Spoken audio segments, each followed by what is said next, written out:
You're listening to the First Fight podcast, home of the people and stories behind the fight.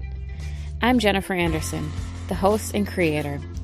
My goal is to give you a peek into the remarkable world of fighting and create a platform for fighters to tell their stories. In each episode of this series, a different fighter shares a transformative story of their first time.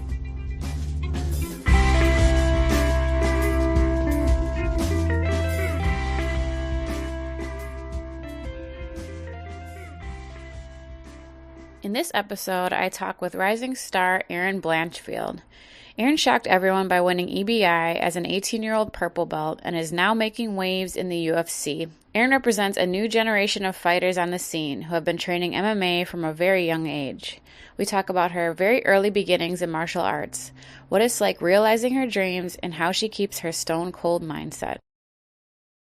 On today's show, I have rising star Erin Blanchfield. Thanks for coming on, Erin. Yeah, thank you for having me. Now, you're obviously been a lifelong martial artist and have had a lot of competition, but let's talk about your first. So my first MMA fight was, I remember I just turned like 18 like a few months before, and I had won like the EIBA Invitational before that, so I kind of had a hard time getting like an amateur MMA fight. Like I had a few opponents like fall out and stuff like that, but then finally one girl took the fight. Like I think like my last opponent that fell out like 2 weeks before the fight, so I thought I wasn't gonna fight, but then another girl took it right before, so I was really happy about that. And my whole training camp went good and everything for that fight. And the venue, it was up in Westchester, New York, like in upstate New York. So it was actually a pretty nice venue, especially for like an amateur fight. It was a pretty big venue, and I remember they had like screens outside, and they showed like the picture of everybody that was like fighting. So I remember taking pictures like outside because I saw like my fight like lined up. So it was like a big picture of me outside the arena. And everything was run, honestly, for an amateur show, it was run pretty professional. It was with ACC. And I had my coach, and he wrapped my hands, and it was kind of like, it was my first MMA fight, but I kind of did a lot of like kickboxing fights and stuff before that. So I was kind of like used to that scenario. It was a little while since I've had a fight like that, but I remember feeling pretty confident and like comfortable going into that fight. The venue was pretty big, and all my family and friends came. So when I was walking out, it was really cool because they were all there cheering. And the cage was actually pretty big too, even bigger than some of the cages I fought in like professionally. And I remember the round started, and I threw a few punches, and then I think she like clinched onto me immediately, and I was able to like take her down, and I like armbarred her, and it was all like within like a minute and like 30 seconds. So it wasn't too much experience, but I think it was good for like my first fight, just to build some confidence and like get in there. I didn't know that you won EIBA before you had your first MMA fight. I remember meeting you years ago at Nick's, sparring once, but then I started hearing a lot of buzz around you when you won EIBA, obviously, because you were so young, and I don't know. Yeah, I think when we first met, I was like only like 16. Yeah, I think around. I was super young. That's so crazy. I won EIBA like 2 years after that. Yeah. And you won EIBA. Was everyone shocked by that victory? Yeah, definitely. Because I went into that, because I remember like to get into that, they like put up a post and they were like, oh, whoever gets like tagged the most or something will like get into it. Because it was like the first women's one that they ever did. And I remember like I didn't really have any following or anything, so I knew I wasn't going to get in that way. But I knew Eddie Bravo a little bit actually, because I had family out in California. So whenever I went out there to visit them, I'd go train at his gym.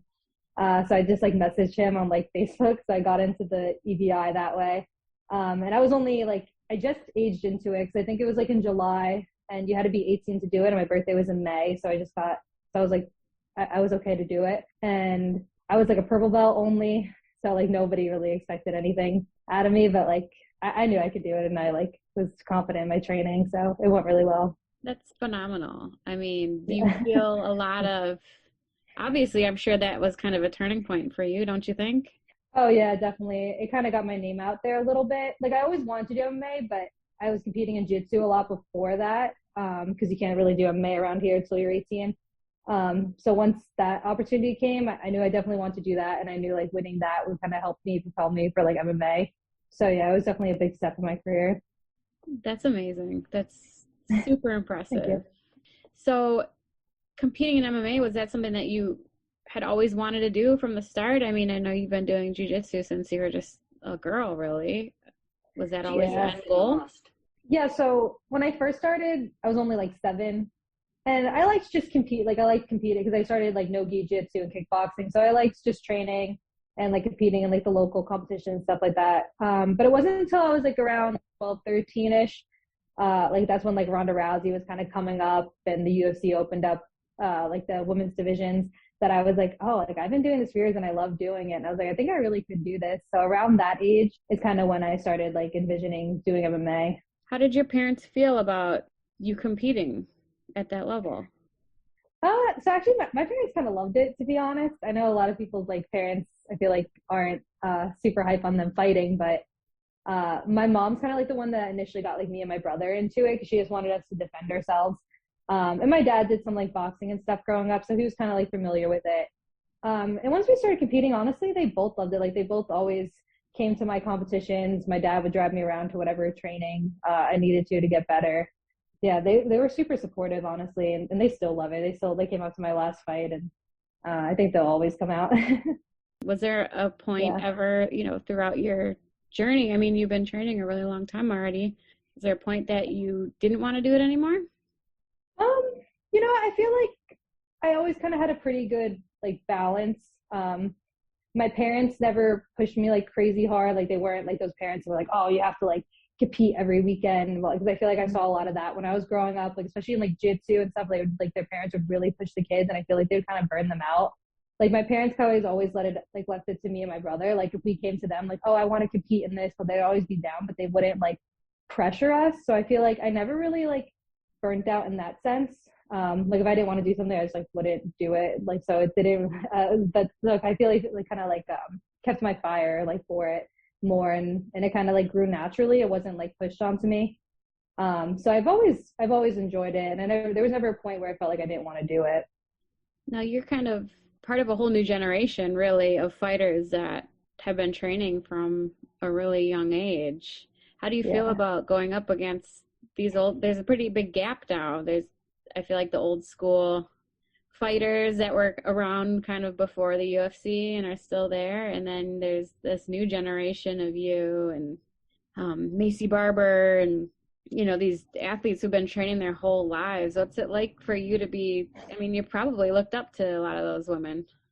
Yeah, definitely. I feel like it's definitely interesting seeing like the new generation come up because we've all trained like everything since we were kids. Like I feel like a lot of the people that are there that are older that are in the UFC still, they kind of came up in like one discipline maybe, and they're very good at that discipline, but they kind of had to learn the others older. So I feel like this new generation will probably be they might be a little bit more dynamic, like younger than maybe some of the other people that have been in the UFC longer.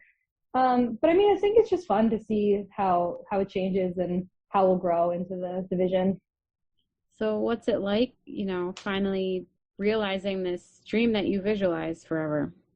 I feel like it's funny because it's like you visualize it for so long, so when it happens, you're like, oh, like you're not really like surprised. Like it's like I knew I did Of course. everything that I needed to do. Yeah, exactly. Like yeah, like you did everything you needed to do to get there. I mean, I'm really happy about it, and as I'm kind of like living the lifestyle I've wanted to live since I was like I remember kind of like thinking about it like in high school, like, oh, I could be doing like that, like late, like after, like I'm done with this, and like I'm kind of doing exactly what I wanted to do. So in that sense, it's really nice. So I'm just enjoying the process right now. Do you ever feel like coming up that you missed out on anything because of your dedication to martial arts? Yeah, sometimes, especially like because I did start college, but I was already like I went professional at 18, so I was so like focused on that. So I just kind of like school was almost just like a job for me. Like I just like went and I left, and that was really it. So I feel like I might have missed out on a little bit of that, but I'm gaining so much in another aspect, and it's not like I can't have any fun. Like I still have friends and stuff that I can go hang out with and do stuff like that. So I think sometimes I feel like I missed out, but I realize like how much more like stable and stuff I'm in my career than like most people my age. So I feel like it's like a give and take. There's pros and cons, but I'm happy with the decisions I made. You're not missing out. Yeah. I wish I started martial arts younger, so Yeah. you're not missing out. Well, I'm so happy to see you finding success. Your Thank you. nickname's Cold Blooded. It's funny because I remember telling Caitlin, like, she is stone cold. Like, you have such an amazing composure. Does that come from the repetition and practice your whole life, or is it something inside you that is different? Yeah, I mean, I'm not complete. I mean, to be like on my like when I just first think of it, I guess it would be like my training. Like I'm so confident in my training, and I know I did everything I need to do. But there's also people that they do everything right in training, and they get in there and they can't like settle their nerves. So I feel like to an extent, it probably is just like part of who you are. Yeah. But I know like whenever I like get into the cage, like it's funny. I feel like I'm more nervous for like the mock weigh-ins or something, like going to face off with them. Like once I'm like in the cage, I feel so there's like this like wave of like calmness. I'm like, oh, I just feel like I'm gonna go spar like as hard as I can. You know what I mean? It doesn't. There's none of the nerves happen. Like I feel like I can make in-fight adjustments. I'm super composed. I can think in there. Especially like with the more experience I have. Like my last fight, I felt so comfortable. I mean, I think it's part of training, and then just part of like just being a confident person. That's a skill in itself, I always say. You can train technique as much as you want and be amazing at it, but your ability to show up is big. And I think that's something that's special about you. You always show up and are a gamer. Yeah. Would be the word. Yeah, for sure. Yeah, I feel like it's definitely something you develop, because I remember even like my first pro fight. I mean, I still did very well. Like I won like in the first round, but I remember like in the locker room thinking like, oh, I'm actually like a pro. Like this is crazy. Like I was kind of like a little bit like, I guess like not thinking about just the fight, like kind of like, oh, this is so cool. Like kind of being a little bit too much in the moment, where now I'm just like, oh, I know what I need to do, and I go in there and I do it. And I feel like that kind of gives me a clearer vision, and I can get like better results from that. Now, is there a fight or competition that you remember specifically from when you were a kid that you think of as like your first experience really, having a live go with someone?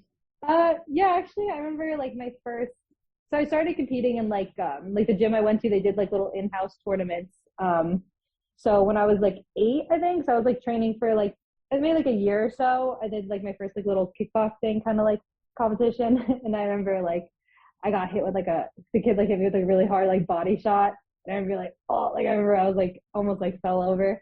And I remember like crying after that. But I remember like after that, I wanted to get better. And I kind of like, I was like, oh, like I know I could do better than that. So I remember that was kind of like one of the first like live goes I really had, where I remember like coming out of that and being like, oh, I want to get better, and I want to like kind of keep doing this. Where I feel like a lot of people probably like be like, oh, like I'm not going to do this anymore.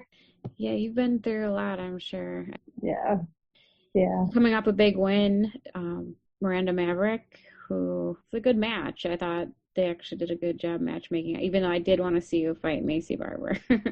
Yeah. I hope that Same. still happens. Yeah. I don't know if it will, but yeah, I haven't heard anything yet. But I think she said she like tore her ankle or something like before a fight. That's why she had to pull out. But I think I saw something that she wants to fight like late March or something like that. So if they wanted to match that up, I'd definitely be down for that again. Yeah. Would that be your number one choice right now? Yeah, I think so, because she's ranked like I believe like 13 or so. So it'd be like a perfect like fight for me to get like into the rankings. And I think like stylistically it's good for me, like experience wise. I think it's just a good fight overall. Yeah, I love it. I'd love to see that fight. So maybe Macy next. I think you're getting a ton of buzz. I mean, the announcers and everything had a lot of good things to say about you and your performance as a whole. So do you feel like there's a lot of pressure coming into it? And if so, how do you handle it? No, I didn't feel too much pressure coming into this fight. I mean, I guess one aspect is because like I feel like everyone thought I was gonna lose the fight, because Maverick kind of was known a little bit before, and I only had the one fight in the UFC before that. But honestly, even when there is pressure, because like my fight before that, I was the favorite to win. I kind of like it. Like I like people expecting a lot out of me, because I expect a lot out of myself. And definitely watching the fight over was fun because I feel like, especially for my fight, because it was so grapple heavy against Maverick, and even my previous fight, having like Joe Rogan and Cormier like commentating was probably like the perfect like duo because Cormier loves wrestling and Joe Rogan loves jiu-jitsu, so they were both like so hyped the entire fight. It was pretty funny, like when I watch it over. But yeah, I mean, the pressure doesn't really bother me. If anything, I like it and it kind of gets me to perform better. What do you see for yourself in the next few years, really? Yeah, I mean, I just want to move my way up the rankings. I mean, hopefully my next fight will be against someone in the rankings, or even if it's not, if I get a dominant win, hopefully I can get into those rankings. And then just work my way up and then fight whoever is the champ at the time. Obviously the ultimate goal is to be the UFC champ at Yeah. flyweight. So yeah, so that's the goal. And what is fighting to you? Yeah, I feel like fighting to me, it's something I love doing, and I love the lifestyle it's given me, and the flexibility and everything that I get in like my daily life. And I love like fight weeks, and I love going and competing. So I think just the overall like lifestyle it's given to me is something I love about it. Well, I'm really excited to see. It's kind of fun, like watching someone come up and to see you having success on the big stage now. And yeah, I Thank think you'll you. continue to do well, but I'm looking forward to your next fight. Hopefully, it'll be Macy. We'll see. Yeah, hopefully we'll hear something soon. Okay, well, thank you so much for taking the time, Erin. I appreciate it. We're always rooting for you. Yeah, of course. Thank you. Thanks again to Erin for taking the time to share her story. I'm really excited to see what the future holds for Erin. You should definitely take a look next time she's fighting. No fight booked yet, but hopefully she'll get something soon. Thanks everyone for listening. You can check me out on Instagram at The First Fight, and you can look at all my old interviews in my archives on my website, thefirstfightpodcast.com. See you guys next week.